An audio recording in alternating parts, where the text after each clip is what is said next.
We're just a few days into December, and our winter sports teams are ramping up play as the conference season has begun in boys and girls basketball. Hello everyone, and thanks for tuning in to our 14th show of NSW Season 17. I'm your host, Joe Kennedy. Neuqua Valley girls basketball looks to defend its DVC title from a season ago as the Wildcats host Naperville North to begin conference play. We bring you an early season DVC matchup between Naperville North and Neuqua Valley as both teams look to get back in the win column. The action gets started with a three from Nalia Clifford to get the Wildcats on the board quickly.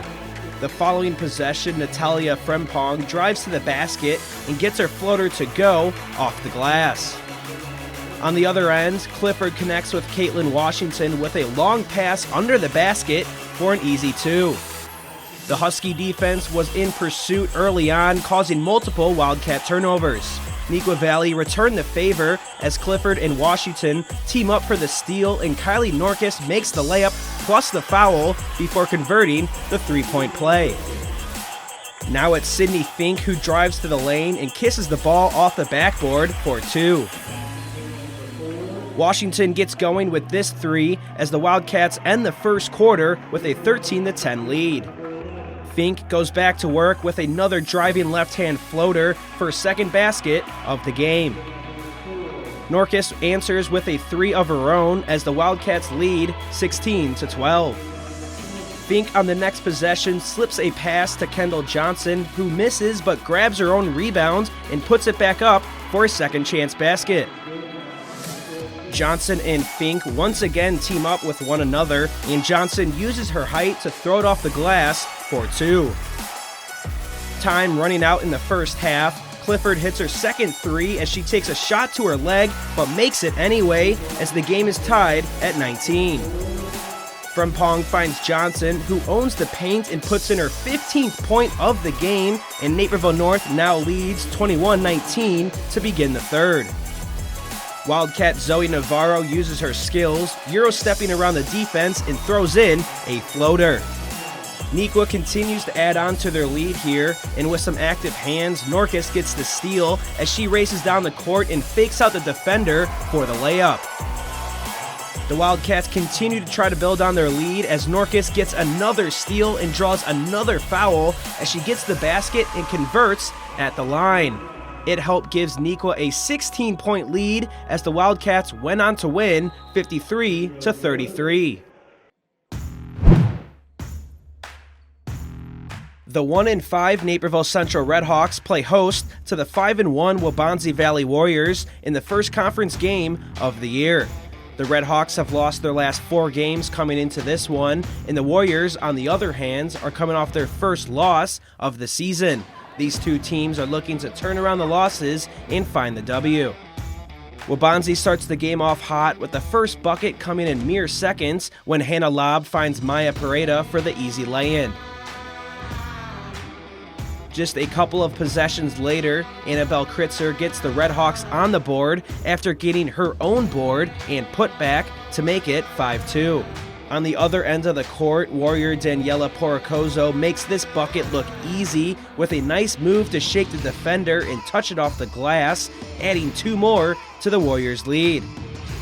Waubonsie keeps the offensive pressure going, and Ariana Garcia helped out with this three over a Redhawk defender to extend this Warriors' lead. And the shooting continues when Lily Newton pulls up from downtown, making this a 15-6 game in the first. After some runs from the Warrior offense, the Redhawks finally get a bucket when Adriana Villanova gets one to go and shrinks the deficit. Going into the second, Newton keeps going from where she left off in the first with this small Euro step for the first bucket of the quarter, making it 28-8.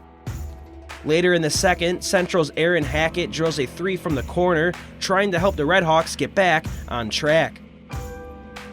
But the whole first half was all Warriors as Lobb, the senior, drills a nice jumper from the paint to put her team up by 22 going into the half. The second half started just like how the first one ended, with the Warriors pulling ahead even more with a wide open three from Garcia. And all game long, we saw Porocozo make plays like this for the Warriors, so why not do it yourself with a small Euro step around the defender and making the bucket while falling down. Everything seems to be falling Wabanzi's way, as to end the third, Ava Pareda beats the buzzer with a long three, and after an all-Warriors fourth quarter, Wabanzi takes this one by a final score of 66-30. Coming up after the break, we'll check in on our boys basketball squads who have all started the season with an above 500 winning percentage. It's a robotic money expert. Clever. How do I start a savings habit? Famous cabbage. Savings habit. Shaving rabbits. Tech can make life simpler, but when it comes to savings habits, nothing's as simple as BMO. A BMO savings account helps you build the habit with a cash reward every month you save. Cash reward. Ingenious. Sardine fest. This year's top prize goes to BMO. I'm just in it for the saving, but it's nice to be recognized. BMO. What's the matter, boy? What are you trying to tell me? Is something wrong? We live in a safe community, but not a crime-free community. If you see something, say something. Naperville Animal Crime Stoppers. Yes, I'd like to report a case of animal cruelty and neglect. Speak up for those who cannot speak for themselves.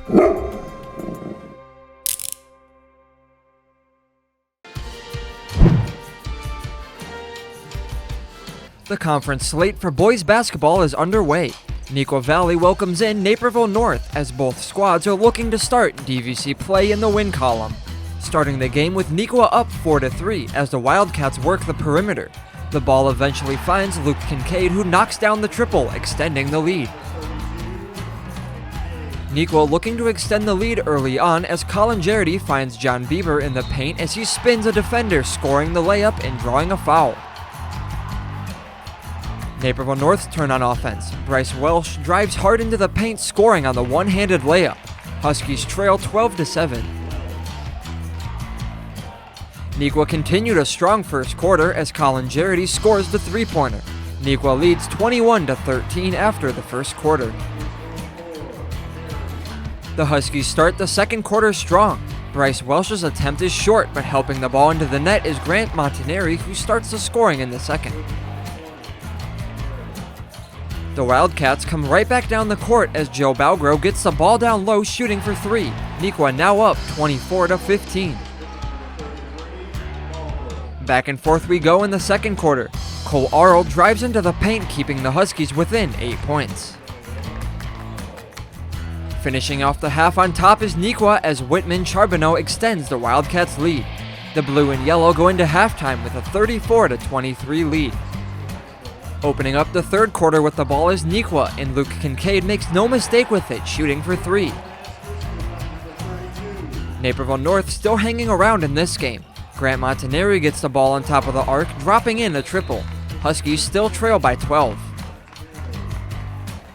The lead would stay similar for Neuqua Valley as Whitman Charbonneau finishes the third quarter with another three-pointer. Wildcats lead 47-34 going into the final frame. The three-point contest would continue into the fourth quarter as Bryce Welsh keeps Naperville North within 10 points. Neuqua now up by 13 as Whitman Charbonneau goes coast to coast, extending that lead to 15. Coming back down the other way for the Huskies is Luke Williams, who scores the layup. North still trailing with time running out. The last 2 minutes of the game would consist of fouls and free throws as Charbonneau scores both of his.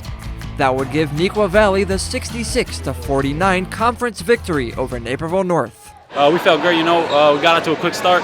We just kept that momentum the whole game. It's a big win for us, our first conference game. So we just had to get out and get it dub. Just executing on offense, playing good defense, playing hard, that'll get us a dub for sure. It's a really good group of guys, and we all just be putting in practice every day at work, all the upperclassmen help the underclassmen, help them out with all the plays and stuff, and it's just been a great season so far. It's the DVC opener for boys basketball as Naperville Central plays the host after starting the season 4-2. They welcome Wabanzi Valley a team that is also off to a strong start at 4-0. Redhawks trailed 3-2 deep in the first until Jack First gets the Daniel Nussbaum miss and puts it back in with the foul. On the next possession, sophomore Nate Abrahamson is all alone on the wing and connects from 3 to extend the Hawks' lead to 8-3. Just before things get out of hand, Cade Valek finds an open Ryan Morton, and he sinks the corner pocket 3. They trail by 2. Momentum stays on their side towards the end of the first. Elijah Whitaker dribbles, pulls up for 3, and hits it to beat the buzzer. Warriors trail 13-9 after 1. Hawks keep their foot on the gas pedal in the second with Connor Sands getting aggressive on his defender and scores to make it 19-13 in their advantage. Warriors catch fire as we approach the break. Trey Blissett finds an open Tyreek Coleman and he hits another 3-ball. They trail 22-18 at the half, but that starts a spark for the next 2 quarters.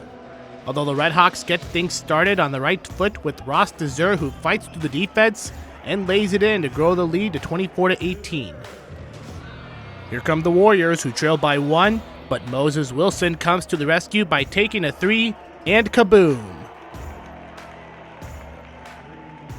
Both teams are deadlocked at 29, but TJ Hillman finds Preston Kuda, who drives into the lane and gets the tough layup to fall with a bit of a spin. Warriors keep responding to the swing, so here is Coleman with a nice bounce pass to Morton, who lays it in. Then Trey Blissett gets involved once again. Valek misses the board, but there's Blissett with the putback +1. Warriors explode in the third to lead 45-34 heading into the final quarter. Redhawks keep hanging in there, so they call up Ross DeZer, who scores 2 of his 15 points on the night. They are back within single digits. Although Wabanzi was too strong in the second half as Morton hits another bucket to add on to his 15-point night. Warriors win 60-44 thanks to a strong run in the last 2 quarters. The game plan was to just guard their big man and close out the shooters on the outside. I feel like first half we didn't really do the best, but then at halftime we had Elijah Whitaker. He came in, hyped us up at halftime, gave us a speech, and it kind of amped us up for the second half. We got a timeout early in the game, in the second half, and then we came together as a team and we was just like, come on, we're not losing this game. So I think it was their ball pressure. I mean, they were really up close, and then we decided to give them ball pressure back, and they started getting frustrated, and we just took that to them. Just pull out their weaknesses, and we just came through. Wabanzi's a really good team, so I'm just glad we were in the game for 2.5 quarters. Like, they were a top 25 team in the state, so I'm proud of that. I thought in the first half we moved the ball well, and we were playing good defense. I just think, we just need to be able to keep that going in the second half, and we'd be in the game, but it happens. When we return, we'll see how a trio of siblings look to lead the Red Wing girls and boys basketball teams back to state, while also getting our first look at the girls' gymnastics season. Local news is your lifeline. Let the Daily Herald help you navigate your world with solid reporting, good advice, and a much-needed diversion or two. He took his victims at night, and they were never heard from again. We were there when true crime podcasts spiked your anxiety. Maybe try binging something less intense next time. We were there for that. And we're here for everything else. Here it's personal, because we get to know you. Bennett Academy boys and girls basketball made it to the state finals a season ago, but has since graduated a plethora of talent. Patrick Cotto has more on a trio of siblings leading the way for both Red Wing programs in our latest feature story, sponsored by Edward Elmhurst Health.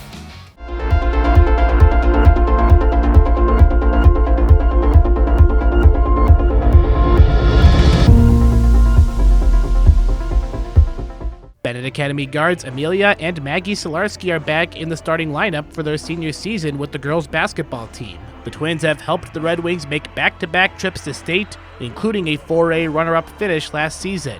This year, another Solarski is ready to burst into the spotlight for the Bennett boys team as younger brother Gabe starts his first varsity season as a sophomore. Despite this being his varsity debut, Gabe Solarski became one of the fastest rising names in the basketball recruiting circle over the summer. Now his older sisters are excited to see him make a significant impact for a Red Wing program that also finished as the 4A runner-up last season. Over the summer, he's been getting a bunch of offers, Big Ten offers, but he never has really played in a varsity game. So it was really exciting to see them start off on a good note and him playing in a varsity game. So it was really nice. I was really excited for him, and now that he's actually has a starting spot, I'm just really excited that for him to start playing. Well, he has been playing, and just for him to show off what he has in his talent, and I'm just really excited for him. Because the Red Wing roster was filled with talented seniors, Gabe spent his freshman year on the sophomore team so he would be able to see the court more often and develop. His time playing with Bennett and playing on the EYBL circuit has impressed college scouts, resulting in scholarship offers from powerhouse programs like Illinois, Michigan State, Michigan, Wisconsin, Tennessee, and Mizzou. With the newfound attention, he knows he has to continue the grind and deliver when the lights are the brightest if he wants to succeed down the road. It's different than sophomores, I can tell you that. The intensity of the game, playing up and down. I know it's girls basketball, it's a little different than boys, but just the intensity of the game, playing on both sides of the floor, not just offense, but defense as well. Despite the loss of 4 starters from last year, Gabe and the Red Wings are off to a strong start to the season, which includes winning the St. Charles East Thanksgiving Tournament, where he earned tournament MVP. This early performance is no surprise to the rest of the Solarski household, as the family itself is just eat, sleep, and basketball this time of year. So we've been playing basketball our whole lives together, and finally Gabe being on varsity, all of us together, it's really exciting, and I'm excited for all the other games to come and all that. We all train together, so it's kind of, they simulate defense for me and stuff, so they just kind of, they're fouling me and stuff so they could get me prepared because, there's going to be fouls in games and you just got to play through it. Outside of Bennett, the three always stay in training mode, and while they try to improve their game, things can get a little competitive on the driveway. Every single time we are training, every single one-on-one, we are going at each other and trying to get each other better each day and just, trying to push each other. We always play one-on-one, so it's obviously harder because he likes to block us all the time. But we still have a fun time and going one-on-one, just being competitive with each other, getting each other better every day, so. I get a couple buckets, put them in the post sometimes, and then I just got some words to exchange, but they get a bucket on me, they start celebrating like crazy. Oh, I just scored on you, and I'm just like, that'll be the last time. That competitiveness just fuels this tight-knit family up for success on the court. Amelia and Maggie hope to end their high school career at the top of the mountain, while Gabe hopes to get his first taste of the state experience himself. While he still has a couple years to decide on his next step, the twins are each taking their talents to Hillsdale College in Michigan next season. The two will certainly miss rocking their Red Wing uniforms, but they are excited for what their senior seasons will bring, as well as for their brother's future. I think he's going to get better each day. Next year I think he's going to kill it, and his senior year especially, I think he's just going to get better and better every day. For Naperville Sports Weekly, I'm Patrick Cotto.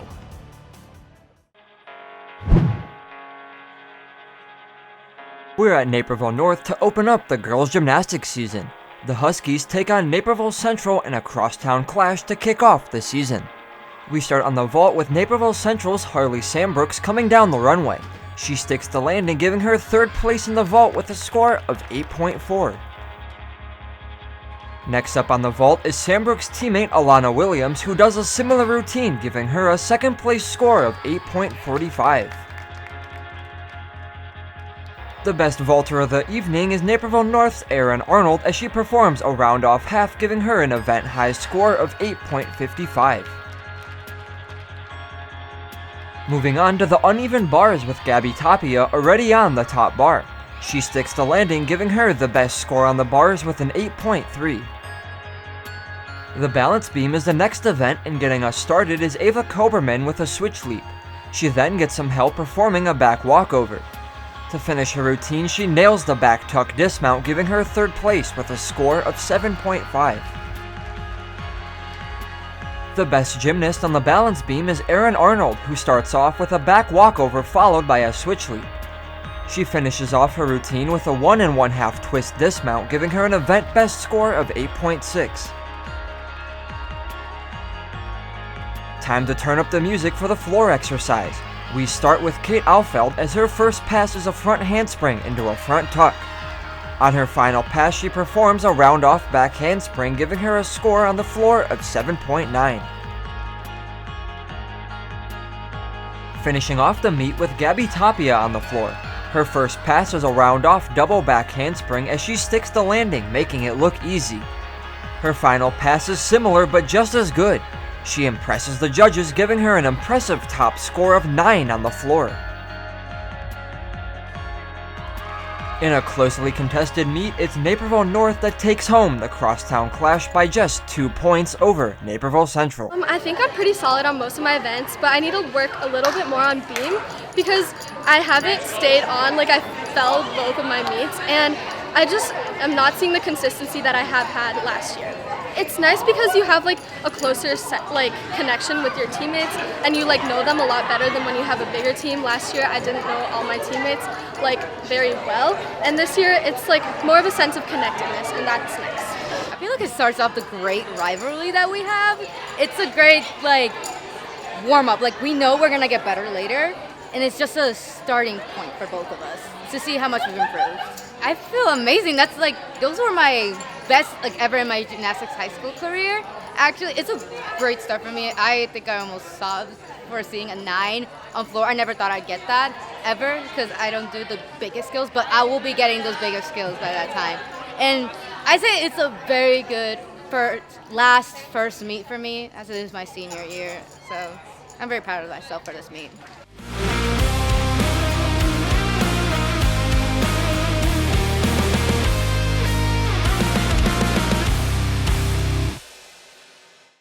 Our girls' play of the week comes from Naperville Central gymnast Gabby Tapia, who has a great performance on the floor. The Red Hawks traveled to Naperville North for a crosstown matchup. On the final event of the night, Tapia's first pass on the floor routine is a round-off double back handspring, and she nails the landing with ease. Tapia continues to add on to her scoring during the middle portion of the routine before her final pass, which is similar to the first, but just as good. She finishes the night with a top score on the floor with a 9. A great routine early on in the season. The wrestling season is underway, and we'll wrap up today's show on the mats before our final play of the week. Do you want all the most exciting highlights from your student athlete's high school career? Relive all your favorite stories and moments from the past few seasons of Naperville Sports Weekly by purchasing digital downloads. Visit nctv17.org/shop to order today.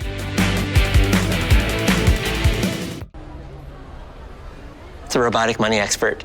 Clever. How do I start a savings habit? Famous cabbage. Savings habit. Shaving rabbits. Tech can make life simpler, but when it comes to savings habits, nothing's as simple as BMO. A BMO savings account helps you build the habit with a cash reward every month you save. Cash reward. Ingenious. Sardine fest. This year's top prize goes to BMO. I'm just in it for the saving, but it's nice to be recognized. BMO.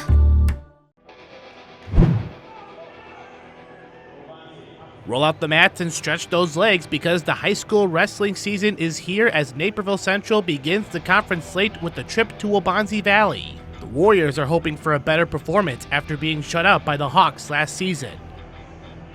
We start at 157 pounds with Central's Chris Byrne, who jumps from the gridiron to the wrestling mats. His opponent is Tyler Verge, and Byrne shows no love once he's on top. It took some time, but Byrne locks Verge on his back and gets the pin. At 175 pounds, the pin fest continues for Central, this time with Henry Wydwelski rolling over Ayan Ahmad and pins him to open the Hawks' lead up to 18-0.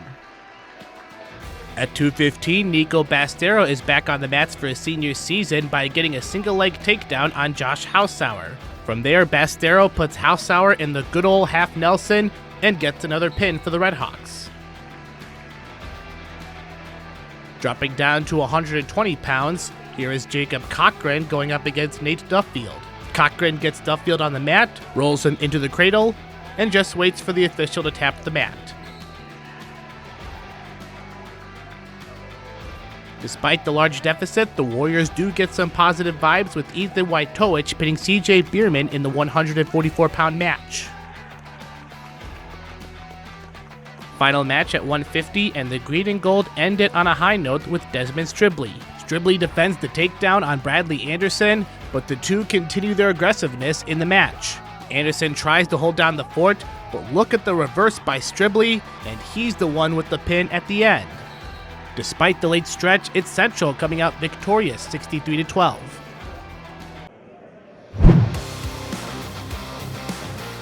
It's opening night in DVC Wrestling as Neuqua Valley travels to Naperville North. The Wildcats will look to improve this season in conference play, while the Huskies look to build on their playoff run after making it to the 3A sectionals last season and get off to a strong start in this conference opener.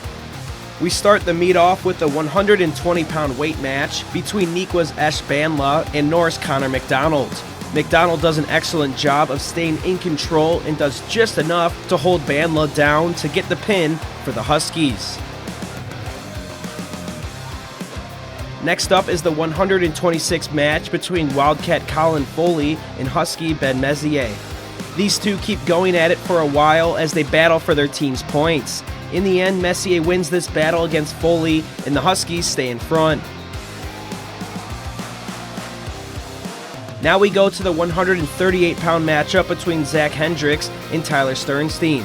This match took a while to settle as it went 5 rounds. Sternstein, however, is able to edge out Hendricks to get the pin for the Huskies. We are moving on to the 150-pound matchup between Neuqua's Nick Pate and Norse Evan Marschitz.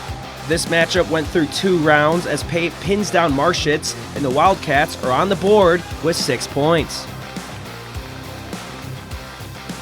Up next is the 157-pound weight group as Wildcat Andrew Dawson takes on Husky Nick Oblazny. This duel goes pretty quickly as Oblazny wins by a tech fall. The Huskies are cruising up 36-6 over the Wildcats. Our second to last match is the 190-pound matchup between Neuqua's Max Narodinov and Norse Matt Murphy. Narodinov gets off to a good start for most of this round, but Murphy keeps fighting back. Narodinov tries to pin Murphy down but can't, and now it's Murphy's turn to try and get the pin, but the clock runs out. Narodinov escapes with 3 points for the Wildcats. The final match is the 250 weight match between Steve Harvey and Ethan Schoch. This match ends very quickly, and Harvey keeps control with the takedown and secures a pin for the Huskies. Naperville North gets off to a good start in conference play, winning their DVC opener at home by a score of 63-9.